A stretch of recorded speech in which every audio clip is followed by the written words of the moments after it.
I want to bring in David Hogg. David is a senior at Marjorie Stoneman Douglas High School. David, I am so sorry for what you've experienced in the last 24 hours. How are you doing? I'm doing relatively okay, I would say. Some of my fellow classmates, especially my sister actually had two of her best friends die in this horrific incident, and it's been awful for her. And that's why I'm really speaking out today, is because I don't want something like this ever to happen again. I want us to take action, and I don't want this just to be another mass shooting. I want this to be the last mass shooting. Wow, David, you are a well-spoken young man. Where were you yesterday when the shooting started? So yesterday I was in my AP Environmental Science class. We had just taken out all of our notes and we were about to pack up to leave we were about to leave school, and we hear a pop. And it happened to be a gunshot that echoed through the hallway. And because of that, my teacher actually went and closed the door. But as soon as she closed the door, the fire alarm was pulled. So this sick man could come and get more soft targets. Silly, not thinking critically. We walked outside, and that's when he started taking down even more people because of the fire alarm going off. And luckily, when we were actually going out to our fire evacuation zone, and as we were headed out there, a flood of people started running in the opposite direction, saying, go this way, go this way. So I followed the herd, and as we were running in this one direction, we happened to be running towards the shooter. But thank God there was a janitor there that told us not to go any further, because there was because the gunman was right there. And he got us all into one classroom with the help of Chef Kurth. And as a result of that, I think they saved easily 40 lives that day, just with 1 minute of action. And that's what I really want to push through, is the fact that just one small minute of action can make a huge difference. And that's what I want people at home to know. They can make a difference in their community. They can make a difference in the world. They can do that by calling out their congressmen, talking to government legislators, and letting them know this is not acceptable, because everybody is getting used to this, and that's not okay. There have been 18 more mass shootings than there needed to be this year at schools, and that's way more than we need.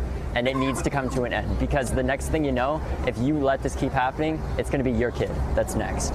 My God, David, you've got a better action plan than our own elected leaders. So while you were in the school, you said your sister was also there. Did you know where she was? I mean, this had to be a terrifying time. It was absolutely horrifying, but we actually thought it was a drill initially, because we had been hearing about having a possible code red drill, which is essentially a drill where we have an active shooter drill to ensure that we can survive this type of situation. But once we were all in the room and we started seeing the headlines, we realized this was anything but a drill. This was life or death. And that actually was when I started recording, because I realized that if I died and if everyone else around me died, I wanted to have our voices heard. And if we couldn't carry on throughout time, our voices would echo through those videos that I recorded. And I wanted that to be known to the people, because people get used to what's going on, and that's not okay. We're habituating to this. And what happens when we do that is children are dying, and they will continue to die unless we stop it, stand up, and take action. So David, David, I am blown away with how eloquent you are. I mean, it's stunning to me. So when you were in that room, you heard, walk me through, you thought it was a drill, and you only knew it was real from looking at headlines in your phone? Yeah, on our phone. We saw it on Twitter once it was eventually trending, but then we also saw multiple headlines coming from local affiliates like WPLG, which is the ABC affiliate here. I think it was WSVN, which is Channel 7 here. Just all of them coming in and us looking them up, and that's how we were really able to find it. And that's how we knew this was anything but a drill.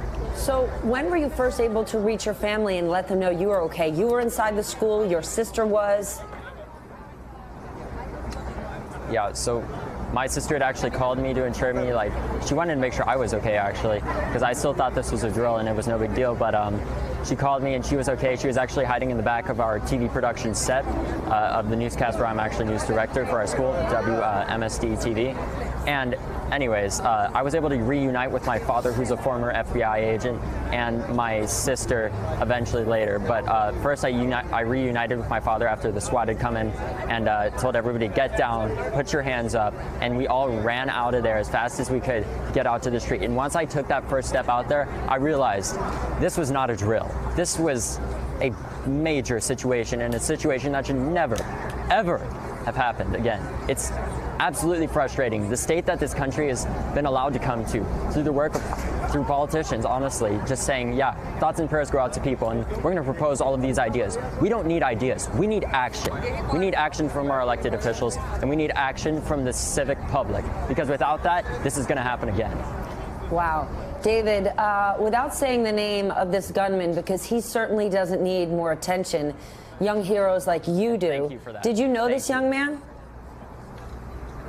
I did not know this young man. Although I did know people that knew him, based off what I've heard from them, I've heard that he was a loner, a bit of a socially awkward person, and a person that, sadly, we've created this archetype in society where we have the stereotypical school shooter, and that's kind of what this man seemed to be, except the only difference is this time he wasn't taken out and killed. He actually survived and didn't kill himself.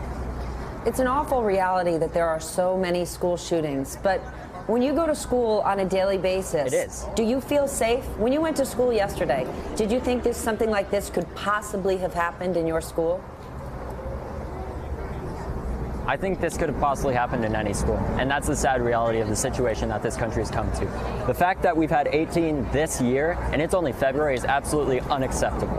And the fact that I'm not even that surprised that it happened at a school, I'm surprised it happened in mine, but the fact that it happened at another school is not surprising at all to me, and that's absolutely terrifying, and it's something that we have to change.